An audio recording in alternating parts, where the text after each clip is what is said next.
This is Where We Live from Connecticut Public Radio. I'm Catherine Shen. Around the globe, artists are using their mediums to show how climate change is impacting our planet. Today, we're exploring the convergence of art and science. We'll be talking with artists using their craft to have conversations about our environment. We hear from Lynn Casaubon. She's the artist behind the multidisciplinary project Losing Winter, who will join us from Australia. But first up, we're hearing from the Mattituck Museum right here in Connecticut. The exhibit, Sea Change, Sea Change, that's SEA Change and SEE Change, is raising awareness of how climate change is impacting our oceans. Joining us now is Kefi Feldman, who is the chief curator at the Mattituck Museum in Waterbury, Connecticut. Kefi, welcome to the show. Thank you. I'm so happy to be here. And joining us from Tucson, Arizona, is one of the featured artists in this exhibit, Sam Swan, who is an underwater explorer and ocean artist. Sam, welcome to Where We Live today. Hey, thank you so much. It's a pleasure to be here. Well, we're excited that you're both here with us. And for our listeners, just a reminder that you can also join the conversation. Let us know if you have any questions, 888-720-9677, or leave us a comment on Facebook and Twitter at Where We Live. So I want to start the conversation with you, Kefi. Can you give us an idea what this exhibit is about and why you want to do this right now?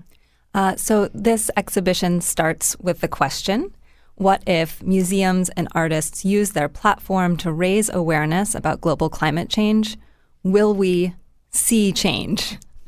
So that's where the title comes from, SEA Change and SEE Change. And so this exhibition contains the artwork of 5 visual artists and 1 poet, and all of their work deals with the impact of global climate change in a variety of different places, most of which focus on the Arctic, and in a variety of different media and in a variety of different ways. Well, and of course, today we're talking about how to talk about climate change through art and using art as a way to have those conversations. But can you talk about, what was the impetus for this? What inspired you to do this exhibit in the first place? So the inspiration is twofold. The first is personal. In a former life, I was an archaeologist, and my research focused on the Roman Empire and how the empire impacted people's relationships with water in their provinces. And through that research, I found that the Romans were the first civilization, culture, to commodify the natural world at an industrial scale and to export that way of thinking globally with respect to the Roman Empire. And 2,000 years later, we are living with the legacy of those ways of being in the world. And so as a museum curator, it's very important to me to be continuing to communicate that message that not only are we not in right relationship with the natural world in this moment, but it's something that has a long history. This exhibition particularly came from the mind of Matt Wood, who is an artist based in Woodbury, Connecticut. And he came to me and said, I have this group of artists whose work I would like to show. And the work was very compelling. And I saw the story in there. And so I said, yes, Matt, we'll take this group of artists and we'll make a show out of it. And that's how Sea Change was born. Well, it always blows my mind how history connects with the present. I mean, it makes so much sense that it would. But the fact that 2,000 years later, we're kind of doing the same thing, in this cycle, it's pretty amazing to me. So you mentioned this is a group of artists. Can you talk about some of the artists that's going to be a part of this? Yeah. So I'll let Samantha Schwan talk about her work herself. But we have the work of Jeffrey Blondes, who is American but based in France, and he is a media artist. So his work is time-based, or that's what we say in the art world. And another way to say that is it's film. Noted. Yes, a time-based media piece. And he makes 24, 52, 100-plus hour films of places in the natural world. And so this work is a real meditation on a place in Sweden that's about 200 miles north of the Arctic Circle. It's called Lake Tonetrask. And this is a 24-hour piece that just shows a day in the life of this place. We have the work of Daniel Baxter, who is an illustrator, and he combines maps and images to make statements about many things, one of which is the environment. We have the work of Sandy Carlson, who's the poet laureate of Woodbury, and she has a poem in the show that talks about the earth, relationship with the earth, mothers, and the loss of language. We have the work of Sam Schwan, who's an underwater photographer, and of Matt Wood, who is a multidisciplinary artist.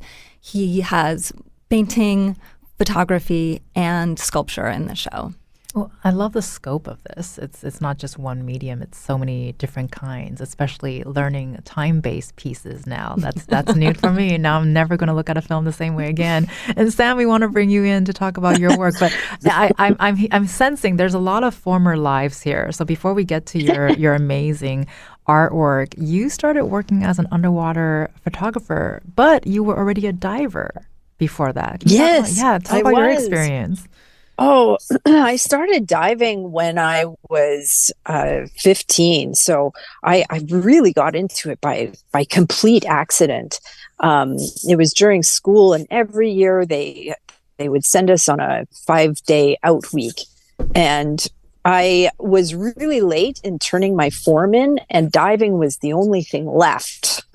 So I took my open water course in Victoria, which is Vancouver Island, Canada.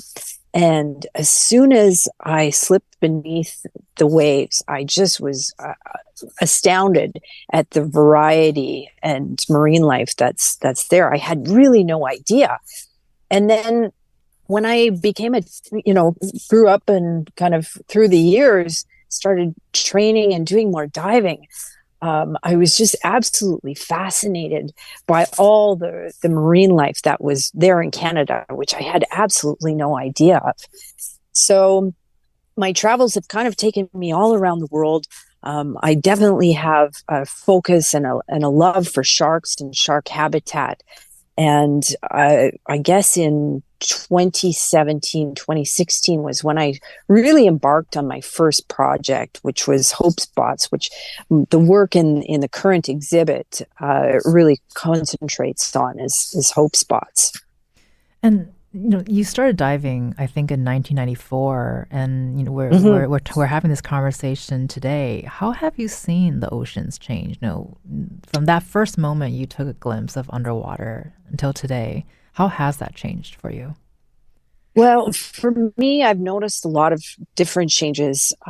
So I have definitely noticed the amount of marine life has been declining, and especially in certain places which are, notably have like marine parks. There's definitely a decrease in the amount of marine life. The other areas which have been affected by climate change would be areas which have a high amount of coral. So for example, I've done a lot of work in the Florida Keys, and there's definitely been a decline, a massive decline in the corals there due to heat exchanges. So for me, I've noticed it in almost every location that I've been in, whether or not it's been through the corals reacting to temperature changes in the ocean. For example, another place would be California, which they are well known for their kelp. And I think it was Lynn who was going to be talking, or Liz who was going to be talking a little bit about kelp later on. But San Diego has been affected by the kelp forests. And then also the plastics, the amount of garbage that's in the ocean, definitely. So for me, go for it. Continue. My current work is focused in the twilight zone, which is a different layer of ocean that begins at about 660 feet, and so that area is a little bit more susceptible and is responsible for a little bit more of it can sequester up to 50% of the carbon. So they're suggesting that carbon dioxide would jump by almost nearly 50% without the twilight zone. So that is an area that I'm currently concentrated on.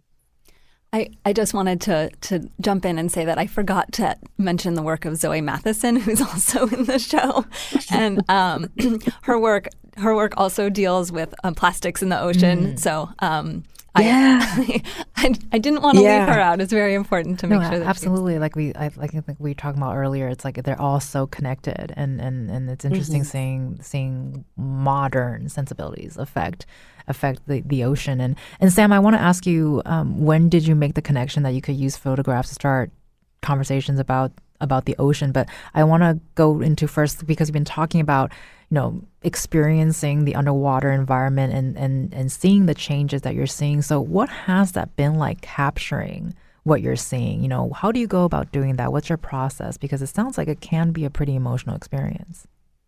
Definitely. So I was really inspired when I came across a video, and it was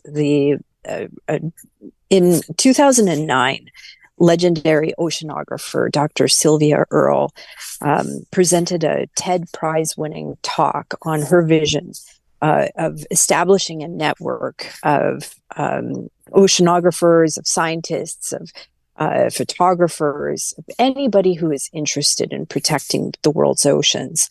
And when I saw that video, it changed. It basically altered kind of the course of my path as a photographer. And it was then that I decided to dedicate my career to ocean conservation. So I began my project on photographing what are known as hope spots. And hope spots are areas of the ocean. They might be large or small, but they're scientifically identified as critical to the health of the ocean. And I was really inspired by the concept of hope, that, there might be changes in the ocean and we might be running out of time. But if we concentrate on kind of the most important areas, that there is still left, there's still hope and time left. So I've concentrated on areas which are critical to shark habitat or critical to megafauna habitat. And we think of climate change as small, or not small, but we think of climate change as perhaps not having the global or oceanic effect. But what I found through my work is that these areas, whether or not they might be local or a little bit more far-reaching, are all affected in some way. So, for example, through my work, I realized that, warming oceans can affect the shellfish industry. And the shellfish then has a spillover onto larger animals. So, for example, the shark habitats, shark populations. And then these animals tend to be more of a keystone species. So it's these small changes that we don't really realize can have such a big impact on the foods we eat or the places that we live. And I love that you mentioned hope, because I feel like when we have these conversations on where we live, when we talk about climate change, we actually we're talking a lot about very desperate situations, but we also come away from these conversations with a lot of hope. And I want to ask Sam, was there a moment? I'm sure there's moments for you, but was there a particular moment where you captured something and you're like, oh my gosh, this is it, this is what I want to do, or it was so powerful that you're like, this is the path I have to take? Yes, absolutely. And you're right, there has been several. I think most recently, or one of the most impactful, was when I was in Moorea. And Moorea is a small island outside in French Polynesia. And it's this little tiny island that is circled by the most incredible coral reef. And it acts as a habitat. You have this entire ecosystem just contained in the lagoons. And the lagoons are sheltered by this coral, which is absolutely beautiful and stunning. And it's so loud. When you're underwater, what sometimes we forget is that there's so much sound under there. And the difference between a healthy coral reef and one that is, being impacted by climate change or human impact, the sound is so different. And I remember hearing the sound of, like, it's almost like a Rice Krispies sound. It sounds like snap, crackle, pop, and you hear it. And I remember thinking, man, this is such a healthy reef. And then comparing it to other locations, such as Florida and the Keys, which I know has been really impacted by the warming oceans. So that really inspired me, because there are, in each location that I go to and I travel, I'm always interested in the local initiatives that are happening.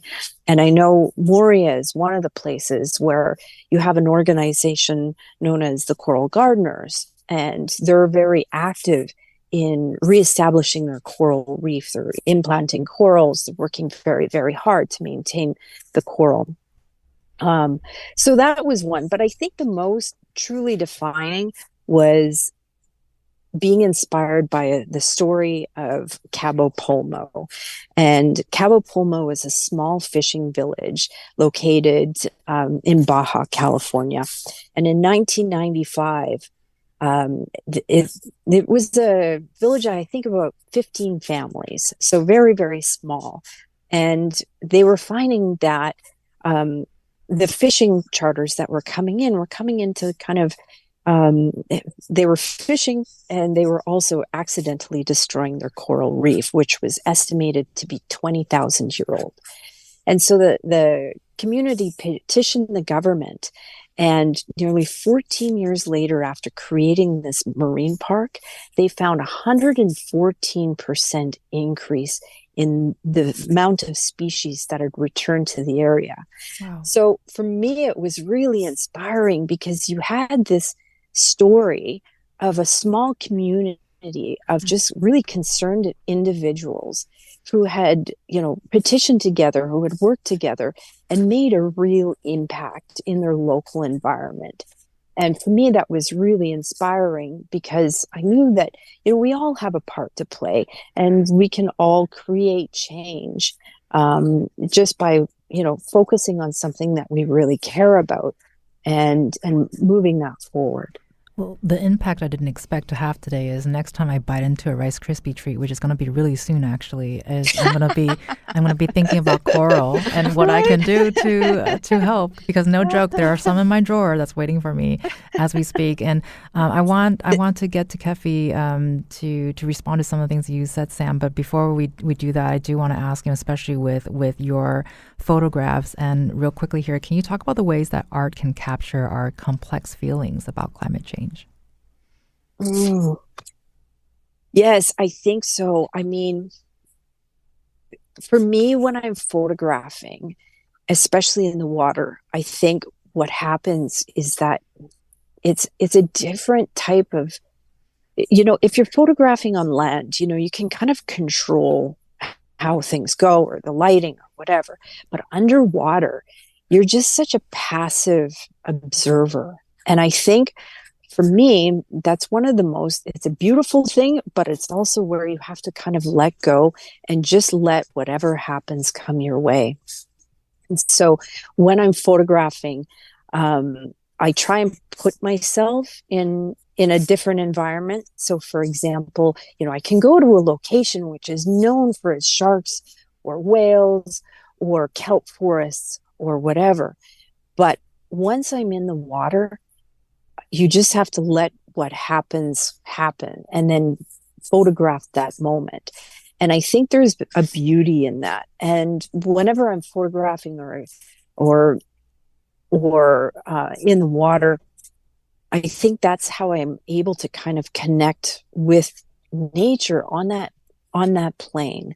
And so I think that's one of the things, is when I'm speaking with individuals or I'm talking about my work, I think that's one of the things that I connect with people who either enjoy the ocean and have never dived, or are curious about the ocean.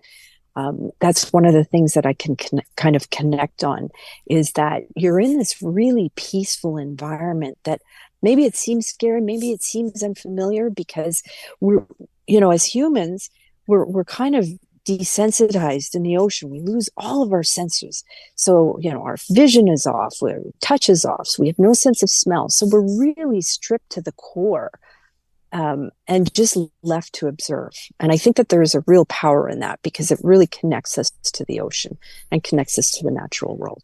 Well, I think it's also changing the way we view going with the flow, right? It sounds like, and we're gonna flow right into Kefi. We have to go to a break, but I want to ask Kefi real quick, respond to some of the things that Sam has said. Well, Sam has just provided so much amazing content about her work and her process and what motivates her. There are a couple of points that I would like to draw out. The first is about hope, that we're not totally powerless, that we each have the power to enact change, whether small or large. So one of the things that the Mattituck Museum is doing to provide a platform for people to make a change is that during the month of April, one of our generous donors from the community is going to match $1 for every person who buys admission to the museum. Wow.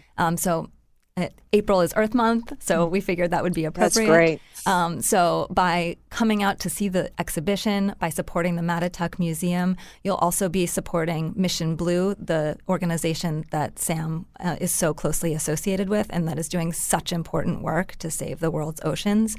And if visitors don't want to wait until April to come to the Mattituck Museum, we also have a link on the landing page for this exhibition where you can donate directly to Mission Blue. And the Mattituck will have its very own donation link so that Mission Blue will know how many people in our community are showing up to support the world's oceans. And that feels incredibly important, that not only are we raising awareness, but we're providing an opportunity for people to make meaningful change. Well, thank you so much for sharing that. You are listening to Kefi Feldman, who is the chief curator at the Mattituck Museum in Waterbury. And you're also listening to Sam Swan, who's an underwater explorer and ocean artist. Thank you so much, Sam, for being with us today. Thank you so much for having me. Yeah. And coming up next, we hear from an artist joining us from Down Under. Lynn Casabun, who's the artist behind Losing Winter, joins us from Australia to talk about how she's capturing memories of winter. You can also join the conversation, 888-720-9677, or find us on Facebook and Twitter at Where We Live.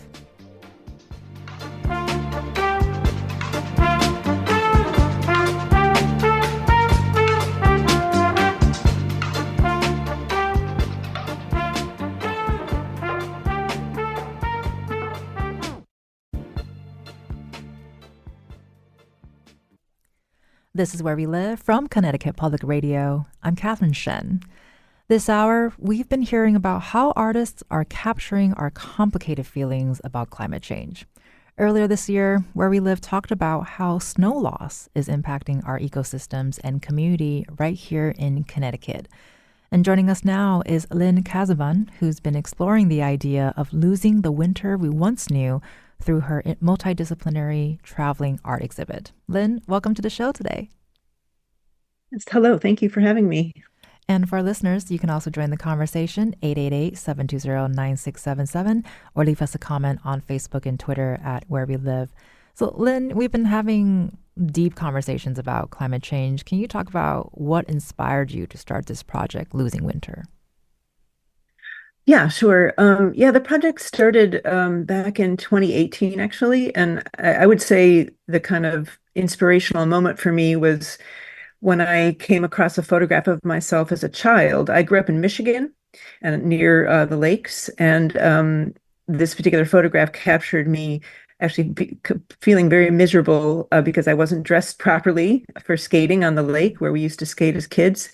And it just brought me back to that moment and a feeling of coldness. And also it kind of turned in my head this feeling of sadness that the Lake St. Clair, where I used to skate, doesn't reliably freeze anymore. And so my nephews who grew up in the same place don't experience the same winter I do. And so that at that moment, it kind of made me realize that within my lifetime, the seasonal patterns that I've become accustomed to have changed. And I wondered if other people were having the same experiences. So this project was kind of born from that moment and wanting to talk to other people and hear about their memories of winter from their past. And So that's it's sort of the seed of it. and it's a visual arts project. Tell us a little bit more about the project itself.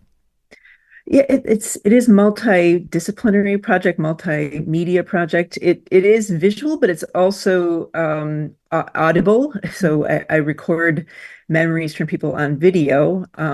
Actually, the first realization of the project I did with a museum in Bucharest, Romania, was audio only, but I've since switched to now recording people on video to capture their memories. And then the exhibitions I do are site specific in the sense that depending on the location where I'm working and the institution that's hosting me, the display of the project will differ. So, for example, I recently did an activation of the project in the Netherlands, in Breda, the Netherlands. And for that one, I worked with another artist, Anne Leidekers, who's a theater artist.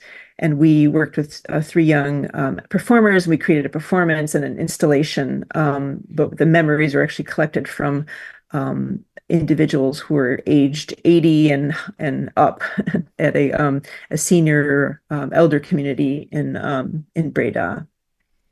I love that you have specificity to the location. That makes so much sense in my mind. And earlier we were talking to Sam about the ways you use art to capture the feelings about climate change and losing the seasonal patterns that we were once used to. So I want to ask, you just mentioned that you chose to go through this process by collecting interviews and listening to people's stories, taking photographs. Can you talk about what that experience has been like? Yeah, it's been, I guess, cathartic is one word that comes to mind. I mean, I think that, like I said, the beginning of the project was my own ecological grief over the loss of the winter from my own childhood, and I've found that other people have some of those same feelings as well. It's not only about losing the seasons because of climate change, but also as you get older as well, things change in terms of your relationship to your own bodies and selves and environment. So it's also about that too.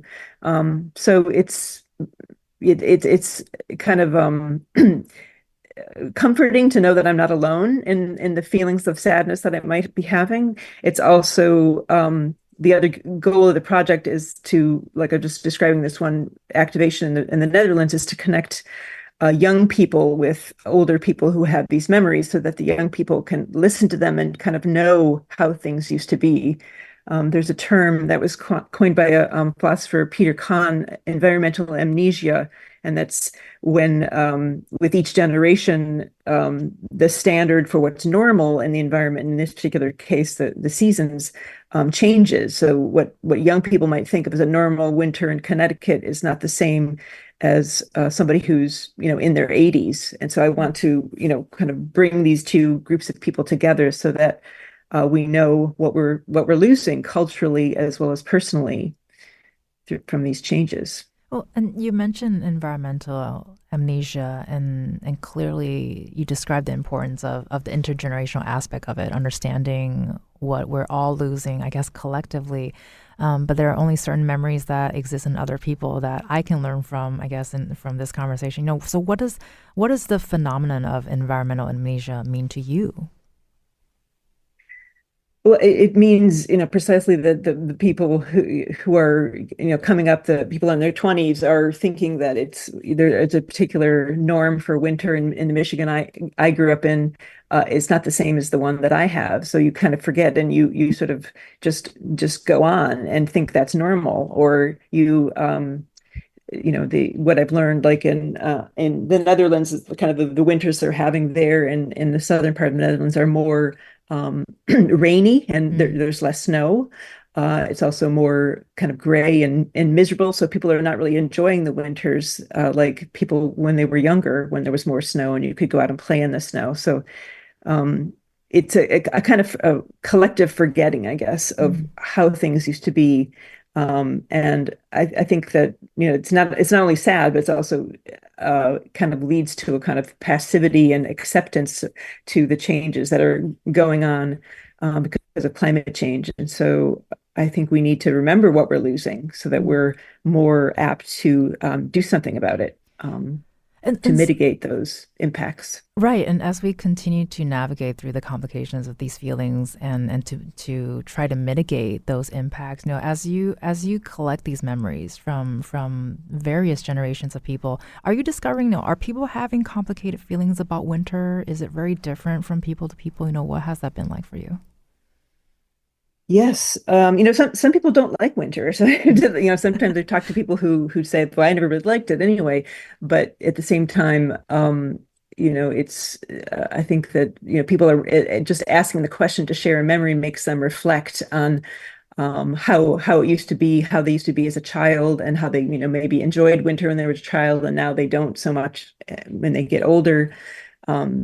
It's all filtered through human beings. I guess, part of the aim of the project is also to kind of balance out the science, which is of course incredibly important. The science that's coming out, the data that says the climate change impacts that are happening around the world. But it's another thing for us to feel it, in our bodies and in our emotions and our personal level. And there's also a whole host of cultural traditions that we have associated with the seasons, and what is going to happen to those as the seasons are shifting and changing. Some of those cultural traditions, might disappear.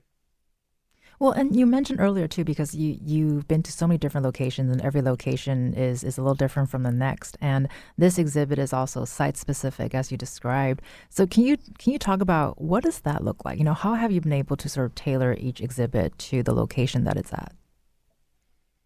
Yeah, so I mentioned the one in Breda. Another one in Maryland, where I'm based in Baltimore, Maryland, was with the Maryland Center for History and Culture. In that case, I worked with a curator there to curate an exhibition of photographs and films from their collection showing Maryland in winter over a 100-year period. And then those memories I collected were from people in Maryland, and those were set within that exhibition. So to kind of show the historical images, I chose 100 years because it matched the collection, but it was also like a kind of a lifetime in a way, a long lifetime. But anyway, a person can live that long.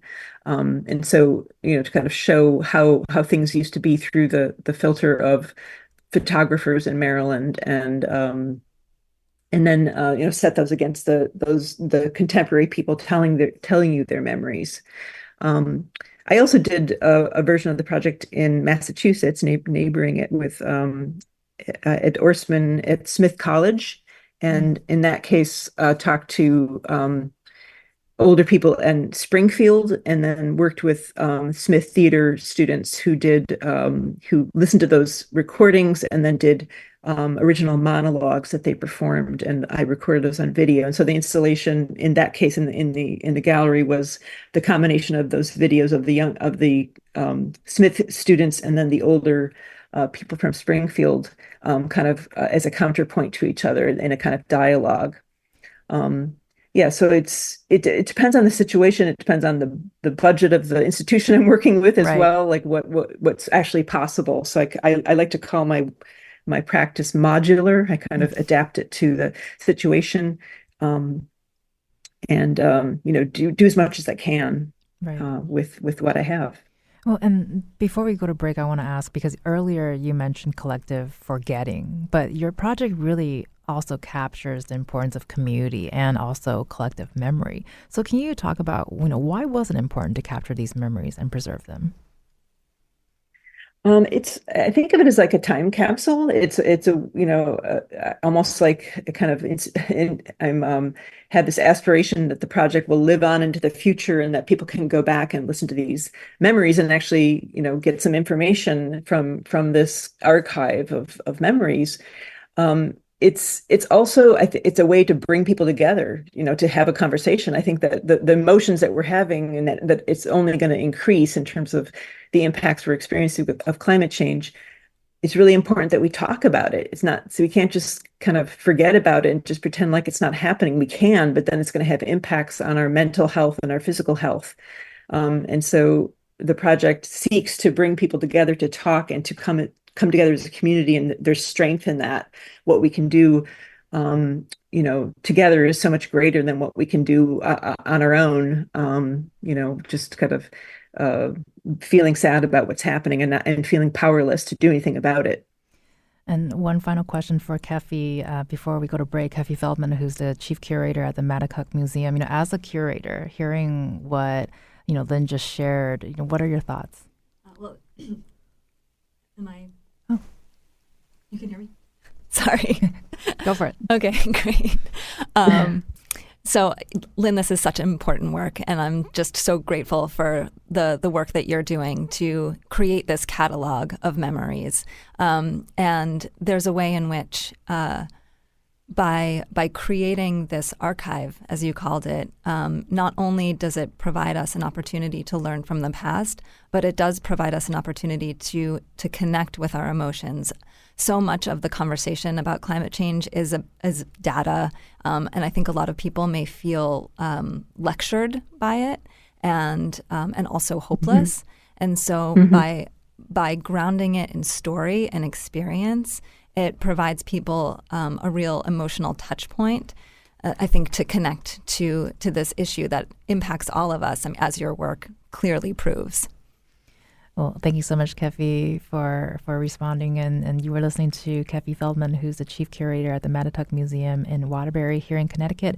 And you were also listening to Lynn Kasban. Thank you so much for being on our show today and sharing your story with us, Lynn. Yeah, thank you. Thank you so much for having me. This is a great conversation. Thank you. And coming up next, we hear from a local Connecticut artist, but today she's joining us from Norway. We'll talk about how her next project that will focus on one of Where We Live's favorite topics, kelp. You can join the conversation, 888-720-9677, or leave us a comment on Facebook and Twitter at Where We Live.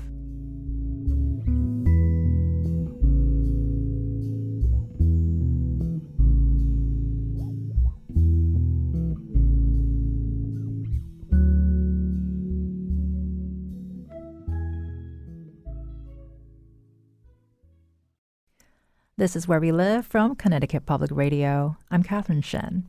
Today, we've been talking about the intersection of art and environmentalism. And joining us now from Norway is local Connecticut artist and Where We Live favorite, Elizabeth Ellenwood. Elizabeth, thank you so much for being on Where We Live today. Thank you so much for inviting me. This is absolutely amazing show, and I'm really, really happy to be a part of it. Well, we're excited that you're a part of it, and we're even more excited that you're currently joining us from Norway at the Arctic Frontiers Conference. Can you tell us about that? Yeah, the conference just ended, and it was absolutely incredible. And I kind of laughed a little bit when Lynn was talking about how some people don't like winter, and I do not like winter, and I always find myself in a Norwegian winter. So you manifested that. You manifested it. I know. But the conference has been full of science and policy and anything going on from glaciers to artificial intelligence happening in the Arctic. And as an artist, it's interesting because some of the things I really connect with, and then other times I'm like, oh my gosh, this is so much information and overwhelming, but in a really good way. So it's been really, really great. And so I know you're working on so many things, but can you tell our listeners a little bit about your art and a book project that you're working on?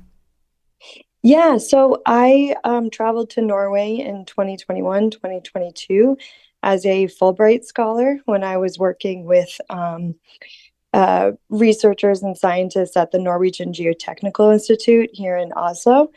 And the project was all about art and science as collaboration and how we can make work that's more collaborative and works with communication. So we came up with a book called The Interweaving of the Synthetic and the Natural World. It was created by me and Hans Peter Arp, who's an environmental chemist here in Oslo. And the book goes through my photographs and his scientific writing, talking about how we've gotten to a point with pollution where you kind of can't separate it. And what do you do with that information, right? So like nature is being changed at so many different levels because of the pollution. And how do we get people to like understand it and see it and talk about it? So we made a book together, and that was really exciting, and I'm really proud of it. And yeah. Well, I think with a lot of the things we talk about, there's always a sense of interconnectedness with everything. So, what is it like to do a sort of a continuation of your work in this part of the world, in Norway? Are there any differences that you've experienced there?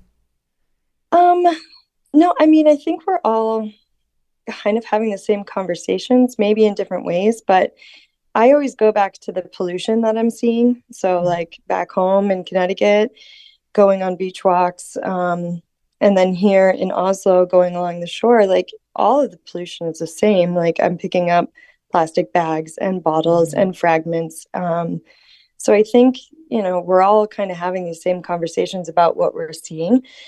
Being here in Norway, it's I feel like I talk about more. I feel like I talk about more of climate change and things that are going on in the environment. It could just be because I'm like really focusing on my work when I'm here. But also they have different systems in place. Like their recycling system is different than ours back home in Connecticut. And so we talk a lot about those differences. And but there are a lot of, similarities between what we're seeing back in the States and what we're seeing here. Well, and then you mentioned Lynn talking about winters and the changing winters at all parts of the world, and you found yourself in a place that's, I think, kind of well known for their winters. But are you are you hearing or experiencing changing winters in Norway as well? Yeah, it's kind of fascinating. When I was up in Tromsø for the conference, I was headed there and I'm like, it's supposed to be the best time to see the Northern Lights in 2024. This is going to be wonderful. And then the week that I arrived, it wound up being the worst storm winds they've ever seen in 40 years, the locals were telling us. Like they had like hurricane style winds, which felt very similar to the winds that I experienced growing up in Florida. It just was colder and comes with snow. But also in Oslo, the people I've been talking to have said the winter this year has been quite extreme, but then also a lot of rain. I don't know who mentioned rain earlier. It was probably Lynn, but yeah, they've been seeing more rain as well. And then it freezes. So it is a slippery situation outside right now. Yeah. Well, I'm glad you slid your way over to us today so we can have this conversation. And I did for sure. And you've been following the conversation this morning, and we've heard from other guests talk about using art as a way to talk about climate change, and you've written about it, using art as an entry point to talk about climate. So can you talk about that? Yeah, of course. I think that we tend to look a little longer at something, especially if it's nice to look at or a little bit maybe easier to look at. So I usually use kind of beauty in my work to invite people in and give them that entry point of something that might be aesthetically pleasing. It could be color, it could be shape. I use a lot of Petri dishes in my photographs. So that's enough of a little bit of a nod to the scientific world because everyone kind of knows what a Petri dish looks like. But I think once you're allowed to kind of view something, it'll give you a connection point that you might not have gotten if you were reading a text, right? And I also think it gives you some entry points that goes across languages. So you might not be able to read whatever language is being shown to you, but if you're looking at a photograph that has a plastic bag that's like floating in the water, you can definitely connect with that and you can see what's happening. And I think it kind of allows us to explore that space on our own level and see how we are reacting and how we are feeling. A lot of people have been talking about in the show, like people getting concerned. And I think art allows people to get concerned a little bit more because we're showing you more about what's going on. And I want people to be concerned, I want them to see what we're talking about and have that moment of being like, this is alarming. And maybe you get a little angry when you start seeing all the plastic in a different way. And that's okay. That's a part of the process. Well, and especially with what you just described, and we've been going back and forth a lot about, history and coming into the present and what we're seeing. So with art sort of as a crux to start the conversation, what do you think about using that as a way to talk about what could be happening in the climate rather than responding to what is happening in the climate? Ooh, yeah. I think a lot about history. I also think a lot about like my medium of photography and its history. And unfortunately, photography has a lot of like waste stream in their in their history, and that's not great either. Right. So it's really easy to snowball when you start thinking about histories of a medium as well. So yeah, I'm not sure I'm answering the question completely, but I'm just thinking a lot about like how we can think about histories not only of ourselves but also as artists, and like where that comes into play too. I have a series called Fading Reefs, and that kind of speaks to something Sam was talking about, which is all the coral reefs that were changing. I use the anthotype process, which is a handmade photography process using plant juices that are sensitive to sunlight. So the whole process speaks to the bleaching of like the coral reefs through this photographic process that's been around since like late 1800s. So I like to use the history of like photography in ways to kind of communicate history of like what's happening with the reefs. So that's one example of that too. We've got about 2 minutes left here, but I want to ask, can you tell our listeners about your next big project, which I believe involves kelp? Yeah, so I also work with Stonington Kelp Company, who are absolutely amazing. And if you don't know about them in Connecticut, definitely look them up because we're gearing into kelp season right now. And I'm going to be making a lot of work kind of celebrating the kelp and making different kind of photographs to be installed at the Shipwright's Daughter, the restaurant in Mystic. And it's going to be great. There's going to be a lot of art and a lot of delicious kelp. So you can look at the art on the walls and then order some kelp-related dishes in April for Kelp Week. And I think it's about celebrating the resource of the kelp itself and kind of showing that there are a lot of pollution and a lot of things going wrong, but there's a lot of things going well. And sugar kelp is one of those things, and kelp farming can definitely help with where we are with our oceans right now. So that's pretty exciting. It is exciting. And it sounds like you have a lot of hope as well. I do have a lot of hope, very much so. Well, thank you very much for sharing that with us. We like to leave our conversations with a little hope, so I hope our listeners feel hopeful as well. You've been listening to Elizabeth Ellenwood. Thank you so much for being on the show today and sharing your story with us. Thank you so much. I'm Catherine Shen. Today's show is produced by Tess Terrible. Our technical producer is Kat Pastor. Download Where We Live anytime on your favorite podcast app. And thank you so much for listening.